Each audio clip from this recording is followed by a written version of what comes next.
Hello, and welcome to another edition of Holy Tissues. This is our 10th episode of Season 1, and we have a very special guest movie we're going to be discussing today, which proves that religion really is for animals. Um, it is Life of Pi, directed by Ang Lee, and we're going to get to this discussion right away. We can't wait. Again, as always, to my left is Dimitri Katzman. And to my right is my friend Mew Hopkins.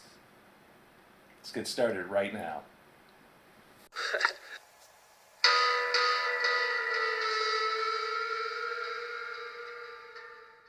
Well, we're going to have to get into that slowly because this movie, it's trying to make some very big statements about the meaning of life and in a metaphorical sense, trying to explain and rationalize the existence of God through metaphor. So they live in a zoo, ostensibly, in this wonderful magical zoo with every rare creature you can imagine. But at the same time, young Pising, he's going to school, and the kids are making fun of his name. And the name Pising soon becomes Pissing. So he has to fool everyone into thinking of his name in a different way. So he ends up memorizing the decimal places of pi in order to avert their attention. And with enough marketing and repetition, the kids buy it, and eventually he becomes the school hero, at least in his own mind. We're not exactly sure. I want to mention something about this issue with his name. I think it's very important. Why they spend so much time on explaining this, right? And like they did a whole segment just about his name and how he tries to escape name calling, and he makes his name like a million times more important and mysterious than it actually is. This whole thing shows the nature of this person, that he lives in reality that he doesn't like, so instead he invents a whole new legend about his reality. So Right. he's right from the childhood, throughout his whole life, Mhm. this person lives in total fantasy. Right. So you think that the whole story about him reciting all the hundreds of, I guess it only really looked like hundreds, he didn't get into the thousands of decimal places of pi. Do you think that that was also a fabrication? In my opinion, the whole movie is a total fabrication. Because even in the end, when he tells you the real story, now you don't believe a word he says. So how Right. can you know it's a real story? But then he starts getting very curious about religion. He gets curious about first what the religion he's introduced to, and it's made very clear early on. His dad is very kind of scared talking about religion. He doesn't really like where it has gone. He doesn't like how people self-reflect when they're in a religious mindset. And He's a man of reason. He's a man of reason indeed. And it's exactly the way he describes it. He doesn't want there to be more than two paths. He doesn't want you to having divergent pathways. He wants it to all pathways to begin with reason, not to begin with mysticism or wishful thinking, but to be grounded in scientific reality, which saved his life, which is a very reasonable place to start. And then we soon find that this isn't enough. Words aren't enough for young men to learn sometimes. Well, okay, so we have this tiger, and his name is Richard Parker, and young Pising, or Pi, as he likes to be referred to, he wants to befriend this tiger. He empathizes with this tiger. He somehow anthropomorphized the tiger. Believes he's like a man, like a human, who has human emotions, and he doesn't understand this beast is a killer. It's an animal that kills. So he doesn't quite understand this fundamental fact of nature quite yet. He's still a little bit young. He doesn't get it. So his father forces him to watch as the tiger eats an innocent goat or lamb or something. This is a very crucial lesson for him. Although he still doesn't really learn his lesson even after he sees this. He still believes that there is good in the tiger. is like an innocent, good child almost. I mean, what else can you do? How else can you rationalize this whole thing? Sometimes can be a little hungry. But yeah. he is good. He's very, very good He's tiger. He's a very good tiger. I actually checked the name. I was trying to see who this Richard Parker is. Yeah. And apparently it was some real story of a person who was on a ship, and there was some similar tragedy, right? He ended up on a boat with 4 other people, Wow. and they ate him. That's horrible. Wow, I didn't know that. That's very interesting though. Wow. Good find. I like that. That's interesting. I don't like it, but I think it's very interesting. So Richard Parker was the victim. Not the in real life. In real life, not the perpetrator. So now they're all on the boat. Pi, a zebra whose leg is broken, a hyena, an orangutan, then out of the ship's canvas, yes. A tiger comes out just as the hyena is about to attack Pi. No, the tiger attacks. What was he doing all this time, just sitting there quietly? He was sleeping. They give you the impression later on that maybe he was like tired from all the swimming he was doing. Maybe he was just seasick. You know, maybe they gave that impression like maybe there's all these excuses why he doesn't just kill Pi right away. Right? Oh, he's seasick. Oh, he's this. Oh, he's that. And if you don't recognize it, eventually it's a metaphor for the animal inside of him, that humanity itself is an animal. And oftentimes we pretend we're not animals. Just very well articulated animals sometimes. But inventing the whole fantasy of God and special mission we think stuff. Exactly. We think we're just a brain in a vessel. We don't even think we're animals. We keep pretending we're not animals. And that's what this movie's metaphor really comes into focus for me. When you start to realize we are animals. We have animal needs, animal desires, animal evolution. We are not somehow as different from animals as we pretend. So night falls, he's crying, he's lost his family, he's in a boat with a tiger, okay? Why does he feel empathy for this animal? Even if it's the animal within. Why is he struggling with this feeling of sadness? We don't really know yet in this story. We don't really know why he really feels so hell-bent on this tiger, like giving sympathy to the devil, giving, you know... I think it's purely religious. You think so? Reason, yeah, like we all got children and all that crap. Yeah, we all got children, so we should all just forgive everyone, no matter how horrible everybody always is. He's just hungry, you know. He's a hungry, dumb beast. What do you expect from the guy? They have a lot of biblical themes in this movie. Noah's Ark. Yeah. Then the Book of Job. Right, yes, definitely. Right, when he takes his whole family from him. Yes. And because he's such a good believer, he gives them everything back. Right. He gives them a good life, nice family. Yeah. All his fantasies is basically a reflection of all the bullshit that he studied. It's true. When he learned religions. That's a very good point. That's very true.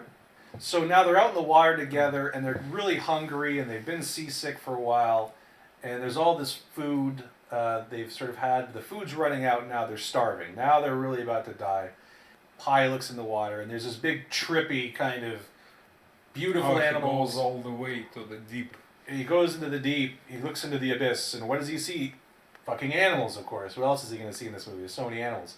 At this point, I realize that this is kind of a shared delusion, obviously coming from Pi himself, thinking about all these animals. And I started to realize that this is a dream sequence.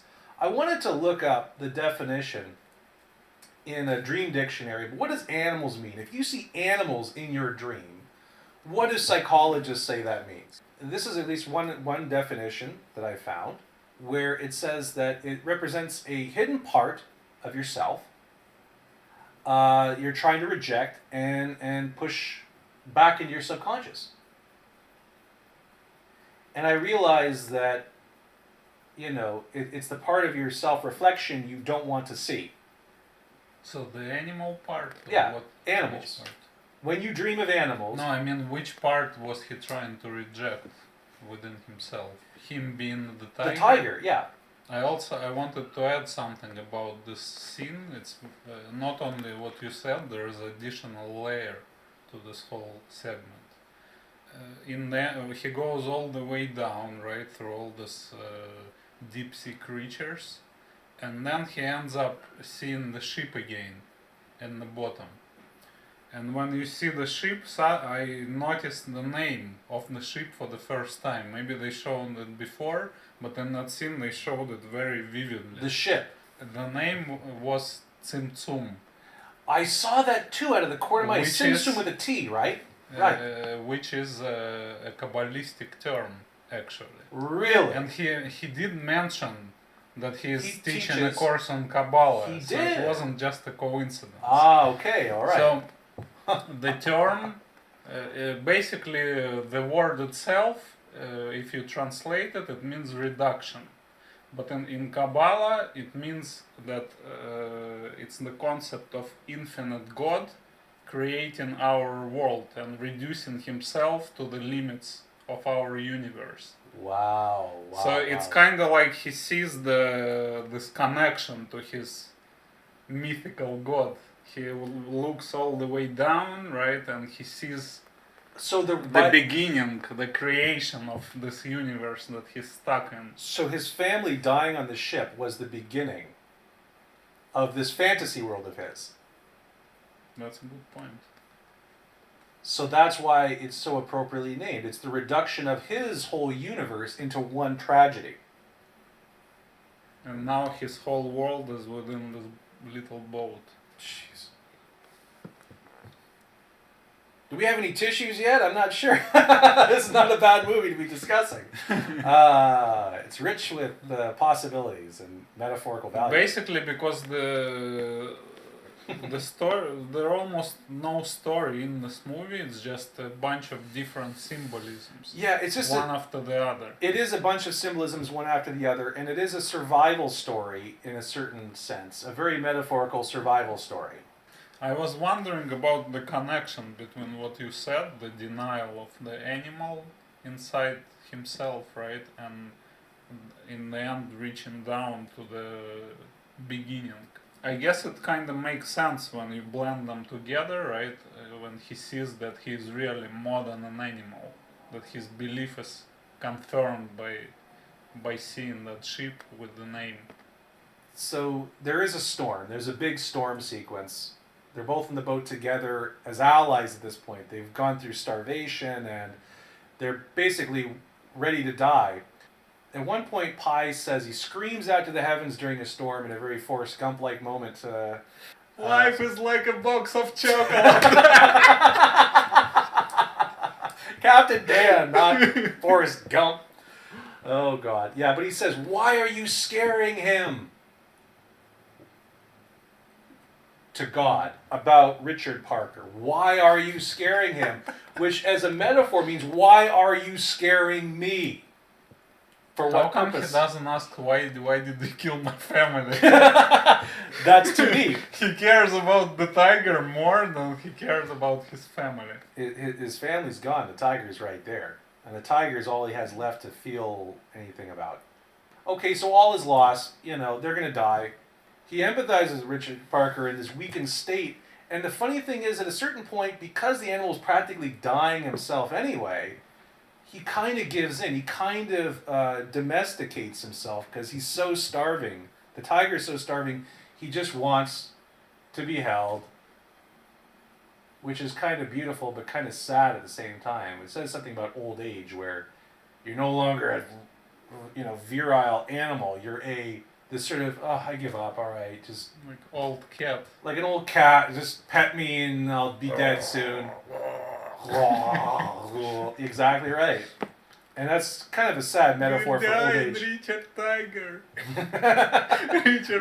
Richard Parker. We're dying. Richard Parker, we are dying. Then we come to a false victory moment.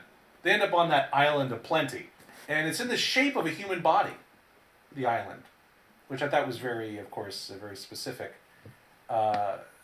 very intentional. It's kind of a silly metaphor. They didn't It's have to make the island the shape of a body, but No, it's the reference to Lord Vishnu.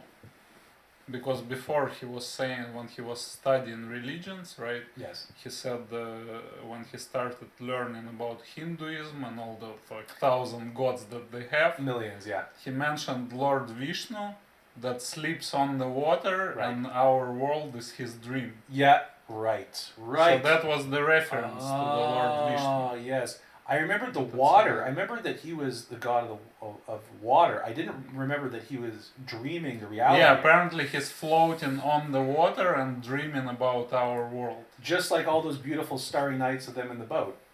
So it's this total reflection of that religious state of mind that he was in.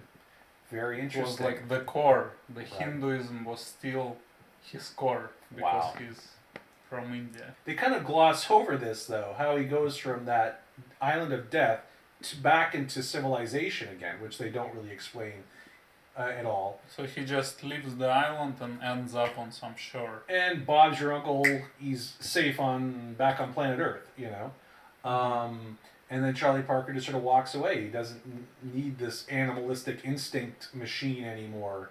This sort of metaphor for existence anymore. He just ran to eat some Mexicans. He ran out to go eat some poor Mexican. No some poor one's trying Mexican. to catch him, you know. He's just running around somewhere. He's safe. Fine. Yeah, he'll give those Mexicans a good home. Oh God, yeah, it's horrible. You know, and there's all these insurance company guys that come to him and say, "What happened to the ship? What happened out there in the ocean? How did you survive?" Finally, we get to the real story. The of all dirty this. version. The dirty version, the dirty reality of it all. So what happened? So the He's zebra. a cannibal, essentially. He's a cannibal. That's the big, beautiful, wonderful metaphor of the Yeah. whole story. He's a cannibal, and I think that's a horrible. And that when the first time I saw this movie, I walked away just thinking, that's a tissue. Because okay, I'm gonna say this clearly now, because the first time you watch it, it leaves you with that impression. And he's a cannibal. The fact that I'm left with that impression and not the impression of all the beautiful metaphors until I watch it a second time, that's a tissue to me. The fact that I had to watch it 2 times is not the problem. The problem is the first time leaves you with the wrong impression. But I still think he's a cannibal. He is a cannibal. He ate He's a cannibal. Jean who- Depardieu, okay? If that doesn't make you a Well, cannibal, I don't know what does. There's a lot of meat there. He had plenty to eat. No wonder he survived the trip. Yeah, Jean He ate him, he Depardieu. ate his mother, Oh my God, that's Oedipal. and of of course, to kind of make still, keep his sanity, he makes up this whole Right. fantasy. Right. Everything was nice and all the cute animals. All the cute animals, No, but and they I'm were all just a people, and fool. I ate them. What about that? That's a pretty horrible ending. I mean, that leaves you feeling like disgusted. I felt disgusted. I felt the premise of God being unveiled to me in this beautiful metaphorical story ended up with some kid who ate his own mother and ate a bunch of dirty strangers on a boat. This is not making And me he believe in couldn't God. face reality. No. He just had to block himself with Yeah. magical tigers and chimpanzees and whatever. Yeah, exactly. And that's horrible. It's a horrible ending. Like, honestly, But that's not the worst, though. Oh, no, I'm not saying it is. I'm just saying for me, I just have to preempt this one tissue because I'm kind of revealing it to myself. It's that disgusted impression I got after the first viewing. It buried your metaphors by being too pungent. It was like a beautiful meal being served on a garbage pail Yeah, lid. exactly. And when you do that to the main thrust, the main point of your film at the very end, that's a huge tissue in my book. But I also want to talk about the last dialogue. Please do. When the writer discovers there are 2 versions, right? And he says, so which one is the true one? And he says, which one do you prefer?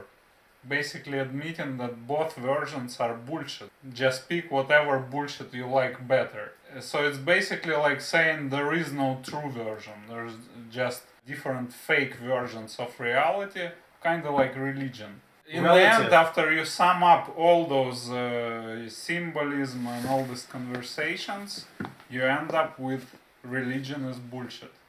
That's the only thought that I had in the end of this movie.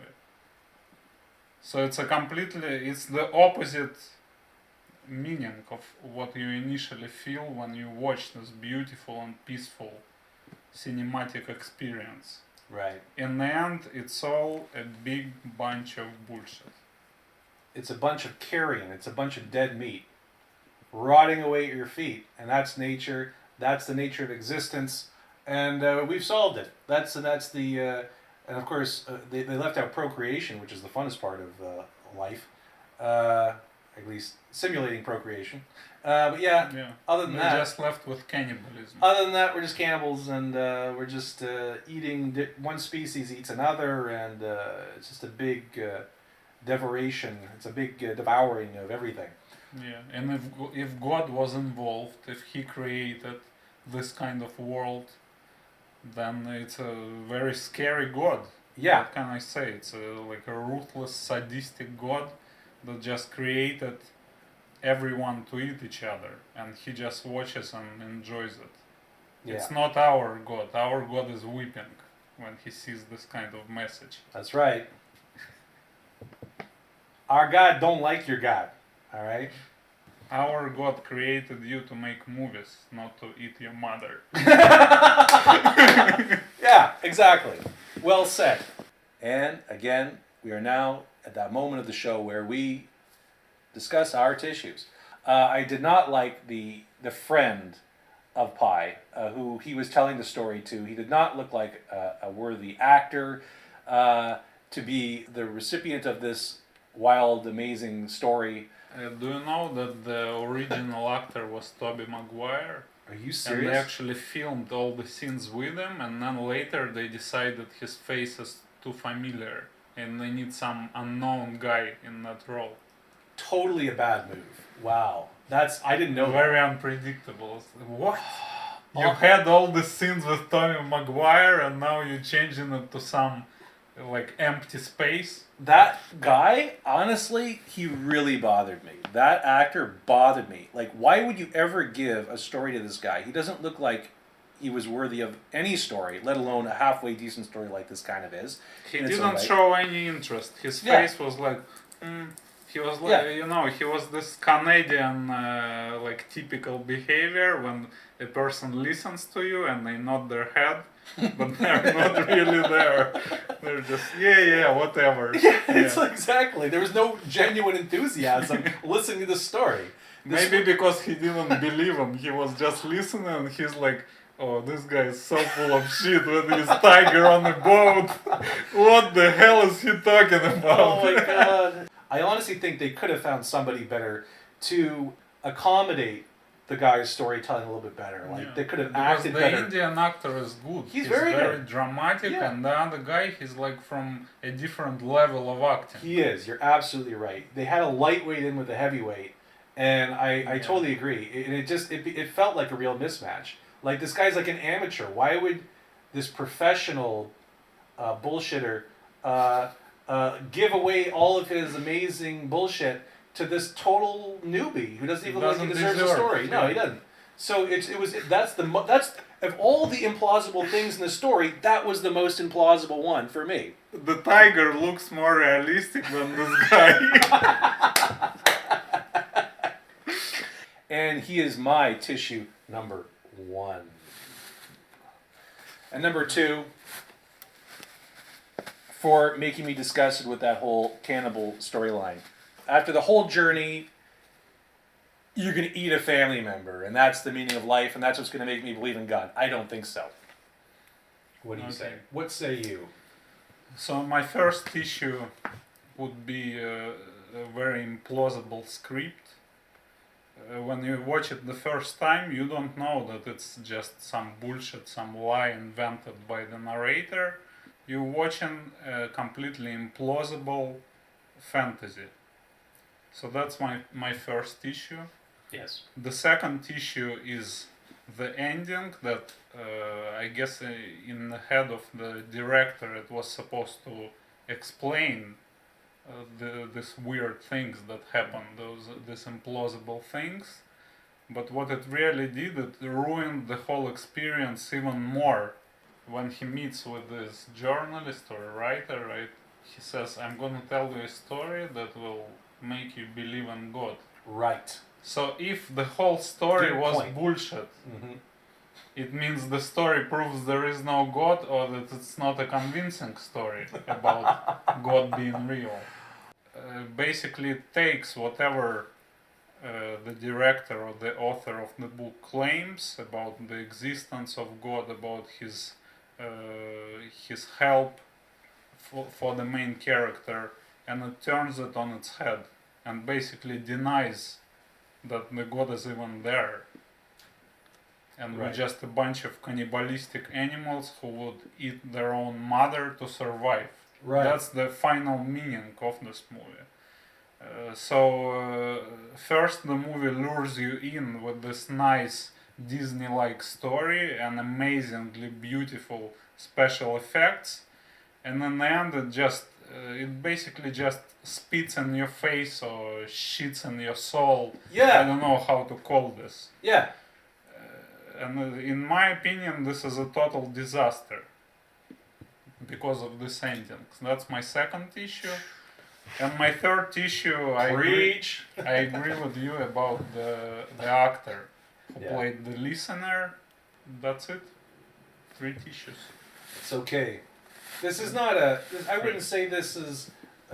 It's not definitely not the worst movie we've ever seen here on Holy Tissues. It's not a bad movie. It's just there's a lot of sabotage going on here. A lot of little elements that should have been looked at a little more closely, casting wise. And there is a feeling that the author meant something else, not what we eventually get from watching this movie. There's some horrible mistake in the script. One last thing that really bothered me, that the movie is self-congratulatory. In the final scene, when the story is over, that writer says, "Wow, you're right, the story was amazing." And to me it's just a very cheap way of, congratulating yourself that you made up this beautiful story. It's like, and exactly, you're right. It's sort of this commercial cherry on the top of the sundae. Like what? It's like we're not sure if the story is amazing, so to make us sure, the guy has to say it from the screen. He's the gotta story. Oh, he said it's amazing. It must be amazing then. Okay.